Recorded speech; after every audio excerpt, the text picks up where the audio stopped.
형체라는 게 미사를 드릴 때 예수 그리스도의 몸을 상징하는 네. 그거거든요. 그걸 가져다가 거기에 뭐 예수 그리스도에 대해서 부정적인 글을 쓰고 그걸 불태운 장면, 이걸 사진을 찍어서 올려가지고 논란이 되고 있는 상황이고, 또 그 그을린 예수상을 또 올려서 문제가 된 적도 있었고요. 또 코란이라고 하는 다른 종교에서 경전으로 이슬람에서 경전으로 여기고 있는 코란을 화형하는 그런 장면을 또 올린 적도 있었고, 대중교통 안에서 이렇게 졸고 있는 중년 남성의 뒤에다가 흉기를 들이대고 그 장면을 사진으로 찍어서 마치 위해를 가할 듯한 내용도 어제 올라오면서 또 논란이 되고 있는 그런 상황이라고 봅니다.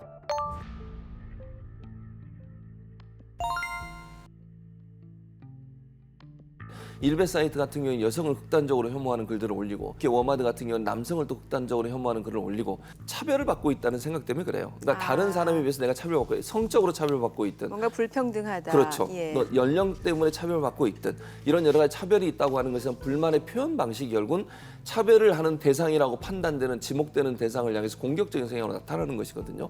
근데 그거는 가장 인간의 기본적이고 원초적인 반응이지만 그 반응으로는 해결이 안 된다고 제가 말씀을 드리고 싶은 거예요. 여성이 차별받는 이유가 남성 때문이다, 이렇게 규정을 지어버리면 남성에 대한 공격적인 성향으로 나타날 수밖에 없는 거 아니겠습니까? 네. 결국 대결 양상으로 가서 문제 해결이 되는 게 아니라 남성과 여성의 싸움으로 발전돼 갈 가능성이 있다는 거죠. 남성과 여성의 대결 구도로 가게 되면 우리 사회가 엄청난 혼란에 빠지게 되고요. 그 갈등을 해소하는 데 엄청난 사회적 비용이 들게 됩니다. 사회적 갈등을 조사한 연구 결과들이 있어요. 조사한 연구 결과를 보면 미국 같은 경우 사회적 갈등 0.49, 일본은 0.4, 독일은 0.36, 핀란드는 0.18이에요. 우리나라가 지금 CG에 나오고 있는데요. 한국이 0.62입니다. 사회적 갈등 지수가 그만큼 높다는 건데, 사회적으로 불만 요소가 많고 사회에 대한 불만의 지수가 높아지는 이유 중에 하나는 뭐냐면, 자기가 원하는 것을 얻지 못하고 사회적으로 경쟁이 심하다 보니까 누군가는 떨어지고 한 사람은 올라가야 되는 그런 사회적 구조 때문에 그런 문제가 발생한다고 봐요. 즉 치열한 경쟁 구도가 결국은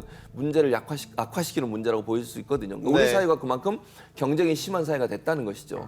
그럼 갈등 지수가 선진 수준으로 낮추게 되면 잠재 성장률 0.2%가 상승하게 돼요. 다시 말씀드리면 이런 어떤 갈등 지수를 낮추는 것이 국가의 임무라고 보여지고, 갈등 지수가 낮아지면 결국 서로가 편안한 관계가 되고 서로가 신뢰하는 관계가 형성이 되면서 우리나라의 잠재 성장률은 성장할 가능성이 높다고 보여지는 거죠. 그래서 저는 갈등을 관리하고 갈등을 일정 부분 해소하는 방법을 사회적으로 공론화를 통해서 만들 필요가 있다는 생각이 듭니다.